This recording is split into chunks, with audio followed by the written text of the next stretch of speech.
What I'm going to do on this channel is a bit of what I did on TikTok. Individual videos based on certain topics, things that I'm interested in, things that you might have seen me talk about on my account before. Of course, first up on the list is the Cosa Nostra, aka the Mafia. So this is the history of the Cosa Nostra. You can listen to this on Spotify and Apple Podcasts, and of course, subscribe to the channel here. The Mafia, a network of organized crime groups based in Italy and America, evolved over centuries in Sicily, an island ruled until the mid-19th century by a long line of foreign invaders. Sicilians banded together in groups to protect themselves and carry out their own justice. In Sicily, the term mafioso or mafia member initially had no criminal connotations and was used to refer to a person who was suspicious of central authority. By the 19th century, some of these groups emerged as private armies or mafiae who extorted protection money from landowners and eventually became the violent criminal organization known as the Sicilian Mafia. The American Mafia,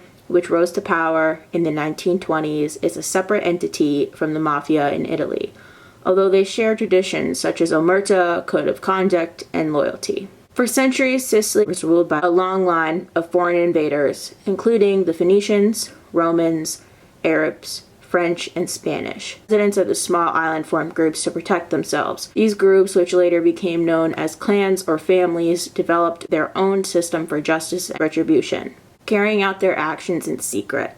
By the 19th century, small private armies known as mafiae took advantage of the frequently violent, chaotic condition in Sicily and extorted protection money from landowners. From this history, the Sicilian Mafia emerged as a collection of criminal clans or families. Although its precise origins are unknown, the term mafia came from a Sicilian Arabic slang expression that means acting as a protector against the ignorance of the power. A group of inmates at a Sicilian prison who maintained their own hierarchy and rituals tortured Italy and helped popularize the term mafia in the Italian language. In 1861, Sicily became a province of recently unified Italy. However, chaos and crime resigned across the island as the flagging Italian government tried to establish itself. In the 1870s, Roman officials often asked Sicilian mafia clans to help them by going after dangerous, independent criminal bands. In exchange, officials would look the other way. The mafia continued its protection, shakedowns of landowners. The government believes this arrangement would be temporary, lasting just long enough for Rome to gain control. Instead, the mafia clans expanded their criminal activities and further enriched themselves in Sicilian politics and the economy. The mafia became adept at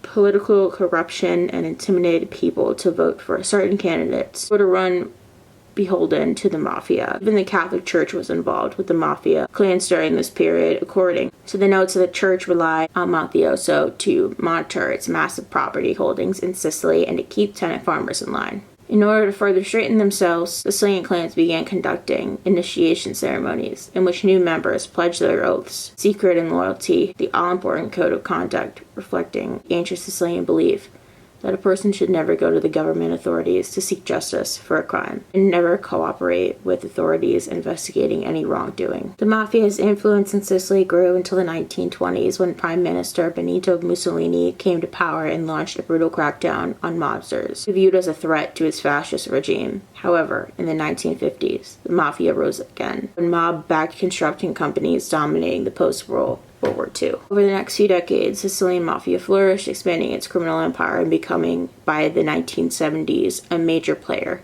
in international narcotics trafficking. The American Mafia, a separate entity from the mafia in Sicily, came to power in the 1920s Prohibition era after the success of the Italian-American neighborhood gangs in the booming bootleg liquor business. By the 1950s, the mafia, also known as Cosa Nostra, Italian for our thing, had become the preeminent organization crime network in the United States and was involved in a range of underworld activities, from loan sharking to prostitution, while also infuriating labor unions, legitimate industries such as construction and New York's garment industry. Like the Sicilian Mafia, American mafia families were able to maintain their secrecy and success because of their code of omerta, as well as their ability to bribe and intimidate public officials, business leaders, witnesses, and juries. For these reasons, law enforcement agencies were largely ineffective at stopping the mafia during the first part of the 20th century. However, during the 1980s and 1990s, prosecutors in America and Italy began successfully employing tough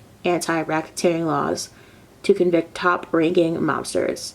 Additionally, some mafioso, in order to avoid long prison terms, began breaking a once sacred oath of omerta and testified against fellow mob members. By the start of the 21st century, after hundreds of high-profile arrests over the course of several decades, the mafia appeared to be weakened in both countries. However, it was not eliminated completely and remains in business today. Why am I interested in it? Well, there's a couple reasons. Number one, I'm from New York. I'm half Sicilian. I don't really know that much about that side of my family, so I've always had an interest in it. I think there's just that innate human thing inside of us, whatever it is, that we kind of want to make our own rules and play by our own rules. There's always people that can't stand the government. We're seeing that now where they're trying to take away our apps. I thought this was kind of it aligned what was going on now. Something to think about. The mafia's 5 families. In 1931, the mob got organized after a series of power struggles and murders. Mobster Charles Lucky Luciano established the Commission,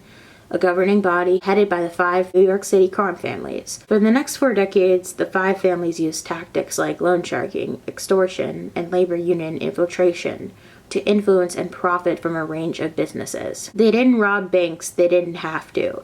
Now, I want to stop here for a second because there's a point I want to make, because I've made this point before on the other podcast, where this is honestly hilarious because most of you know I'm a big fan of Michael Francis. He's like the only guy that's basically gotten out of the mob alive. He has a YouTube channel, he has a wine business, he has a pizza company. He goes and speaks all over the world. He's been doing it for 25 years plus. Just a decent guy now, more of a businessman back then. He was a capo in the Colombo crime family. His father was underboss Sonny Francis. Very, very, very high profile, influential guy. He was framed, supposedly had set up and masterminded a series of bank robberies. They didn't have to rob banks. So that just made me think of Sonny Francis, because it's just such a stupid argument that they did with this guy, and they put him away for 40 years. They tried to get him for 50, but that was part of the reason why Michael got into the life. But that's a story for another separate video. They did all these more elegant, sophisticated crimes because they paid more and there was less danger. Families had their hands in a lot of different operations. They ran gambling and drug trafficking rings, but they also controlled construction and transportation companies. A fun fact about Michael is that he got a cut of every single window that went in New York City construction,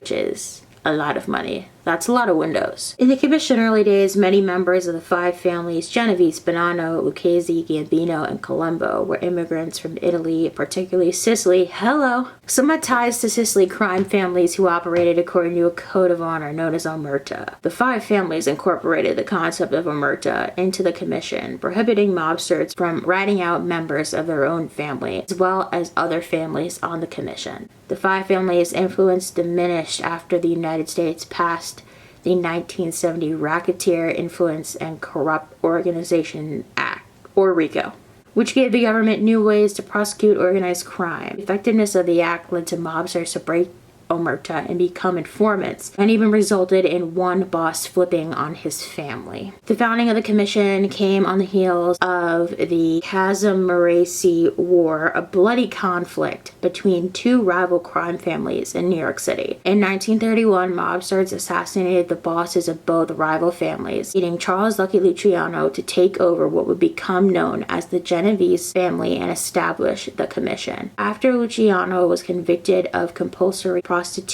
in 1936, Frank Prime Minister Costello took over as a boss. However, the family takes its current name from Vito Genovese, boss who ascended in 1957 after trying to kill Costello, who took the hit and retired. Genovese was convicted of drug trafficking in 1959 and continued to run the Genovese family from prison until his death in 1969. During Genovese's sentence, his fellow inmate and Genovese family member Joseph Balasacci became the first made man of the 5 families to publicly break omerta. After killing an inmate, who he had thought Genovese had sent to murder him. He agreed to provide televised testimony to the U.S. Senate about the mob's activities in 1963. This pre-RICO flip by mobster was a harbinger of things to come. Joseph Joe Bananas Bonanno was his family's first commission boss as well as his namesake. He ran the family for over 3 decades but lost power in the mid-1960s. When 2 other bosses of the commission, Carlo Gambino and Tommy Lucchese, learned Bonanno was plotting to murder them, Bonanno disappeared in 1964 and reappeared in 1966, claiming his enemies had abducted him. Investigators suspected he was actually hiding. Between 1976 and 1981, FBI agent Joseph Pistone infiltrated the Bonanno family under the alias Donnie Brasco. Fantastic movie, by the way. Getting information that led to over 100 federal convictions, according to the Bureau. Joseph the Ear Bonanno revitalized the Bonanno family after taking over as a boss in 1991. But in 2004, federal prosecutors used the RICO Act to convict him on a wide range of charges. Before RICO, it was incredibly difficult to build cases for a large scale, multi-decade operations. And even more importantly, it was almost impossible to put away mob bosses because they were so insulated from the violent crimes. The RICO Act changed this by making any participation in certain criminal activities illegal. 2004, Mazzino, who feared receiving the death penalty in an upcoming murder trial, agreed to provide testimony about his fellow mobsters. Thus, Mazzino bears the distinction of being the first New York City crime boss to turn government informant. The Lucchese family's first boss on the commission was Tommy Gulato, who retired during an illness in 1951. His successor, Tommy Three Finger Brown Lucchese, gave the family its current name. Lucchese built a close relationship with fellow commission boss Carlo Gambino, both of whom Joseph Bonanno plotted to murder in the mid-1960s. The plot failed, and Lucchese continued to run the family until his death in 1967 from a brain tumor. In 1978, the Lucchese family pulled off one of its most infamous capers, the Lufthansa heist, in which mobsters stole some $5 million in cash and $800,000 in jewels from John F. Kennedy International Airport. Henry Hill. If you don't know who Henry Hill is, yes you do. Ray Liotta's character in Goodfellas. If you haven't seen it, classic movie. One of the Lucchese mobsters who carried out the heist ended up becoming an FBI informant and going into the witness protection program. In 1985, book Wise Guy, which director Martin Scorsese adopted into 1990 Goodfellas. I know somebody that was in the Lucchese family.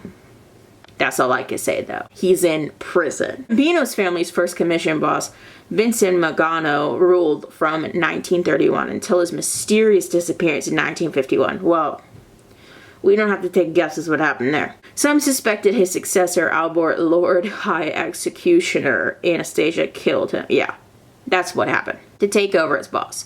In a karmic twist, Anastasia died in 1957 in a murder plot orchestrated by his own successor, Carlo Gambino.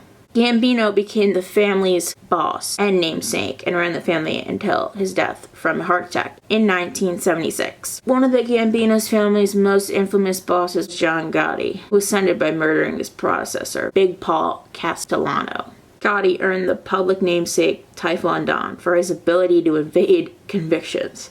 He was an interesting man. Charming guy. He was finally sent to prison in 1992 on a rack hearing and murder charges, including Castellano's death, thanks in part by the testimony from his underboss, Sammy the Bull. Gotti continued to hold the title of boss from prison, where he died in 2002. Colombo family. This is the one we know a lot about. Joseph Olive Oil King Profaci was the Colombo family's first commission boss and ran the family until his death from cancer in 1962. Joseph Evil Eye Moscato succeeded Profaci as boss, but his reign was short-lived. That's because in 1963, Moscato conspired with Joseph Bonanno to kill Carlo Gambino and Tommy Lucchese, but it didn't work out. Joseph Colombo, the man who was supposed to carry out the hit, ended up telling Gambino about the plot. The commission responded by banning Moscato from the Mafia for life with Gambino's support. Colombo took over the position as boss. Colombo became the family's namesake and remained boss until he was shot and paralyzed in 1971.